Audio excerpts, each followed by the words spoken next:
নমস্কার। বেঙ্গল ফিল্ম আর্কাইভের অনুষ্ঠান সিনেমা খাতা হলদে পাতা নিয়ে আবার ফিরে এলাম। আমি সৌম্য এবং আমার সঙ্গে রয়েছে পুরনো সিনেমার বই এবং পত্রপত্রিকা থেকে বাছাই করা লেখার ঝাঁপি। আজকে যে লেখাটি আপনাদের পড়ে শোনাব সেটি একটি আত্মস্মৃতিধর্মী লেখা। বাংলা ছবির একেবারে গোড়ার দিককার কিছু কর্মকাণ্ডের কথা উঠে এসেছে এখানে। আপনারা ভাবছেন নিশ্চয়ই লেখককে, ডিজি অর্থাৎ ধীরেন্দ্রনাথ গঙ্গোপাধ্যায়। 1921 সালে বিলেত ফেরত নামে একটি নির্বাক ছবির মাধ্যমে ডিজি বাংলা সিনেমার জগতে পা রাখেন। এটিই ছিল বাঙালির প্রযোজনায় এবং বাঙালির সম্পূর্ণ মালিকানাধীন সিনেমা হলে প্রদর্শিত প্রথম বাংলা ছবি। এই লেখাটি বেরিয়েছিল জলছা পত্রিকার ৫ম বর্ষ ৬ষ্ঠ সংখ্যায়।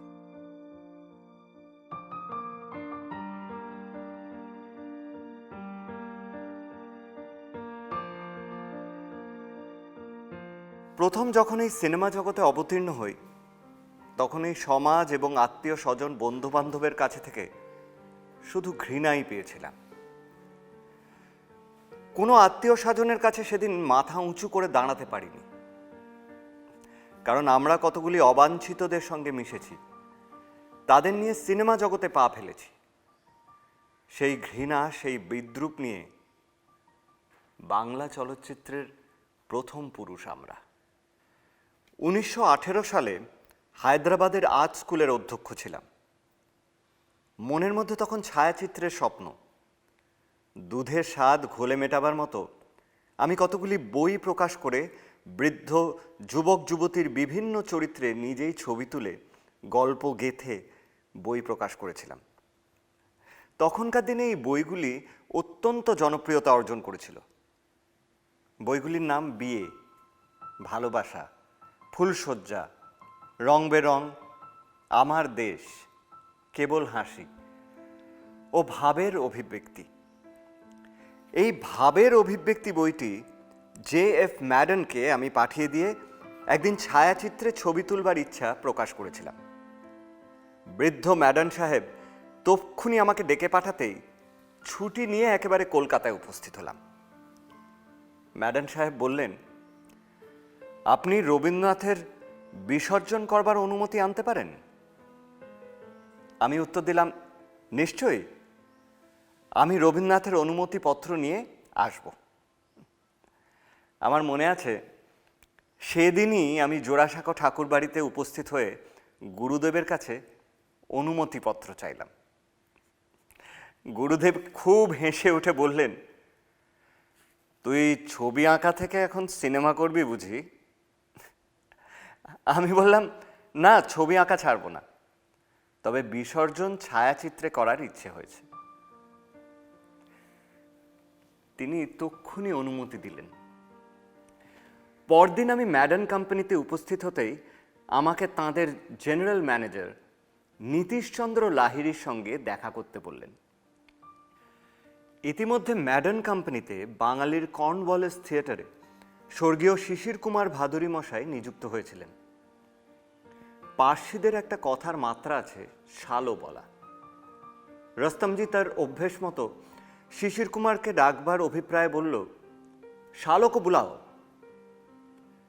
সিংহের কর্ণে এই অভিবাদন শব্দ শ্রবণ মাত্র শিশির কুমার ম্যাডন কোম্পানির থিয়েটার ছিন্ন করে চলে যান।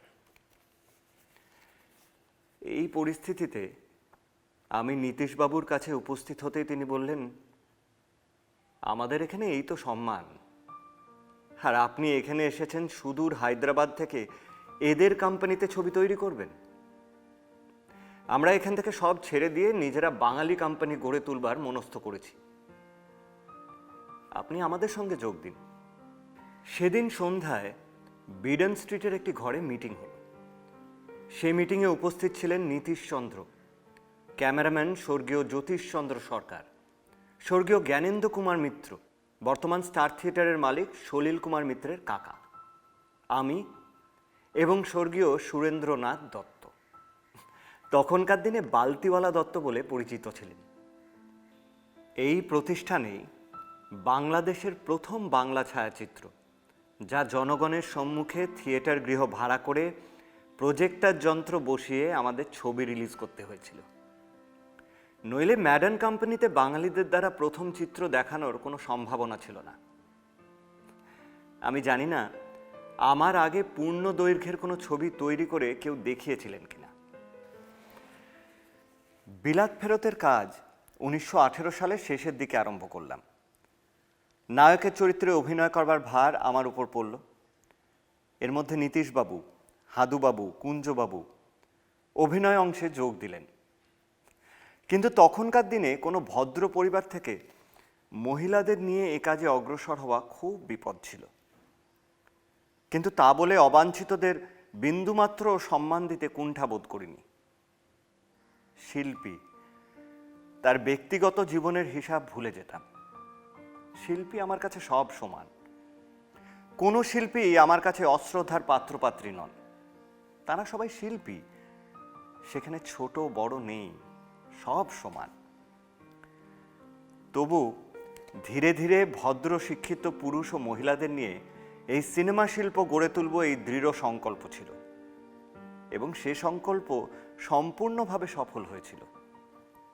কিন্তু সফল হতে সময় লেগেছিল 11 বছর। এই 11 বছরের মধ্যে বহু রকম বাধা বিঘ্ন, আশা নিরাশা, আর্থিক লাভ লোকসান সবই সামলে যেতে হয়েছিল। বাংলাদেশের প্রথম বাঙালি কোম্পানি সৃষ্টি হলো 1918 সালে, এবং সে কোম্পানির নাম হলো ইন্ডো ব্রিটিশ ফিল্ম কোম্পানি।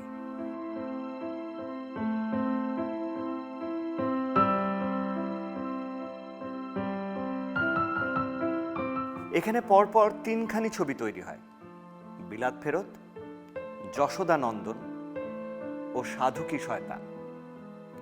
এই 3খানি ছবির নায়কের অংশে আমিই অভিনয় করেছিলাম।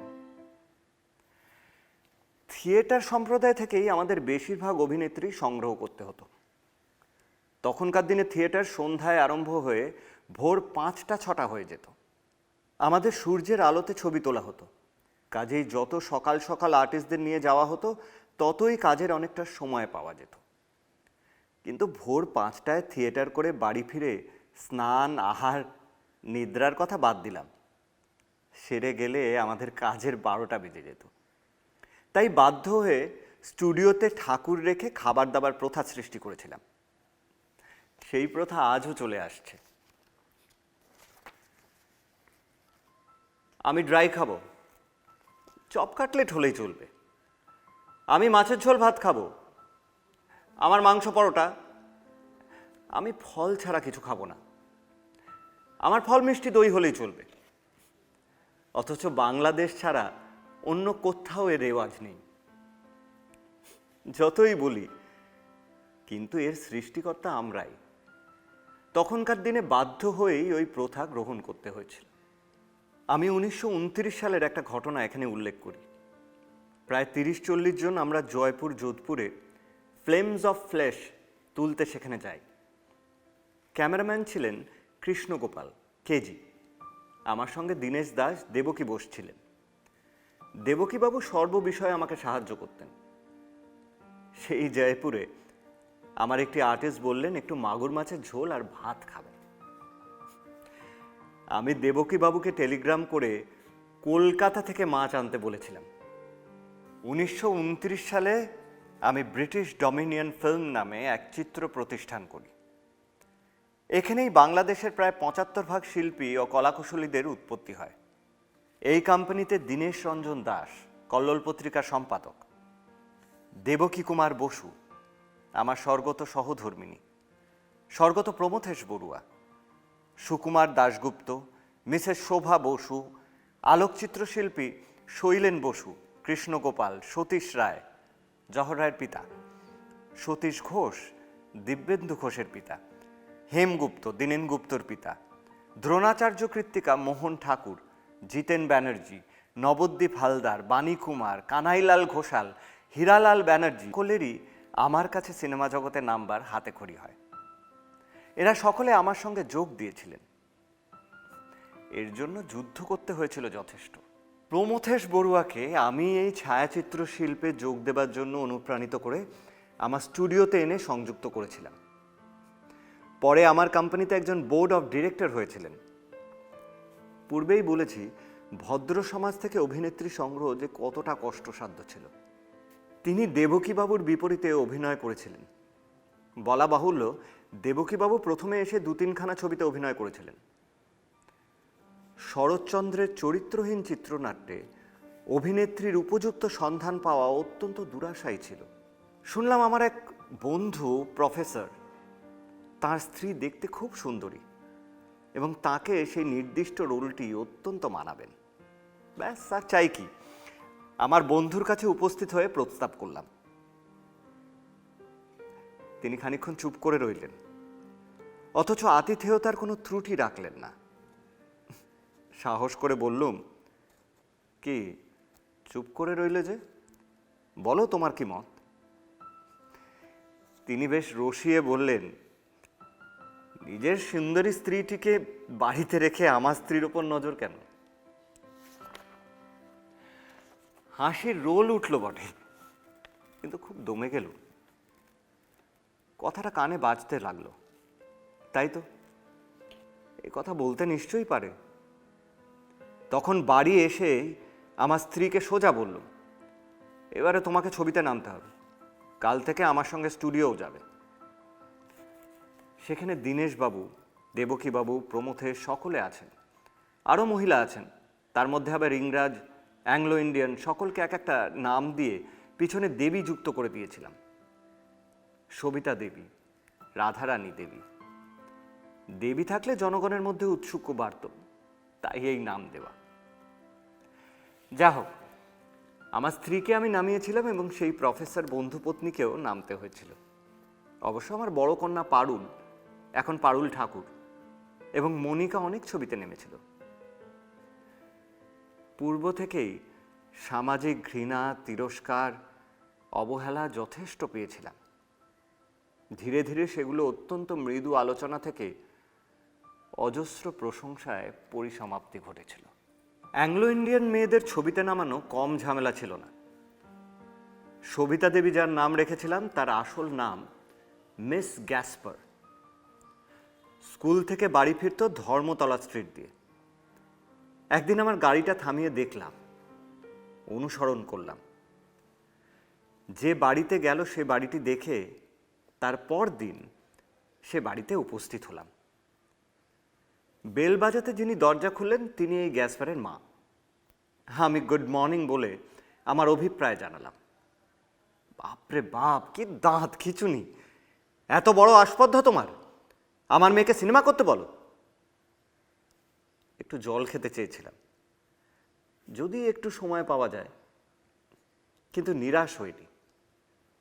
পরে জেনেছিলাম গ্যাসপারের মা এক দৈনিক কাগজের ফটোগ্রাফার।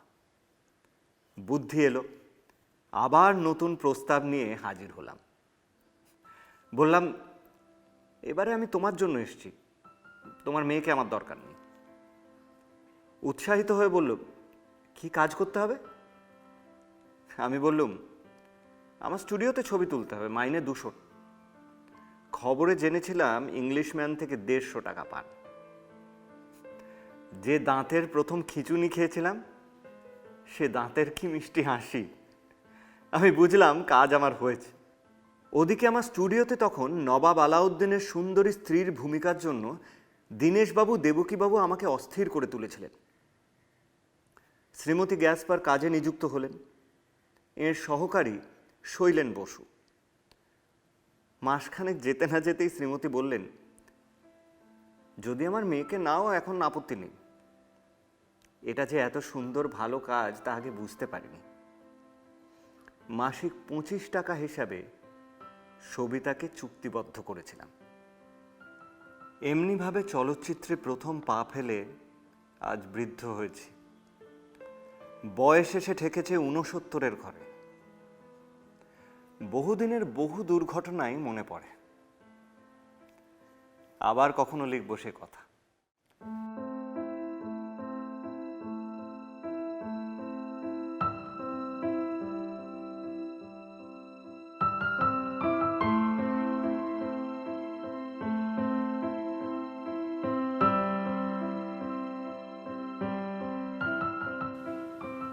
কেমন লাগলো বাংলা সিনেমার আদি যুগের অন্যতম এক ভগীরথের লেখা?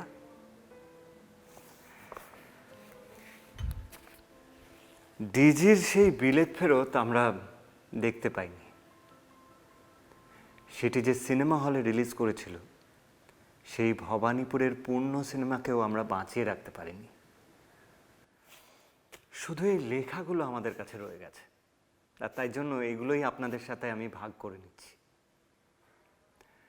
আবার ফিরে আসবো। আজ আসি। আপনাদের ভালো লাগলে সেটা আমাদের জানাবেন। আর বিএফএ অর্থাৎ বেঙ্গল ফিল্ম আর্কাইভের ইউটিউব চ্যানেলটি সাবস্ক্রাইব করতে ভুলবেন না। ধন্যবাদ।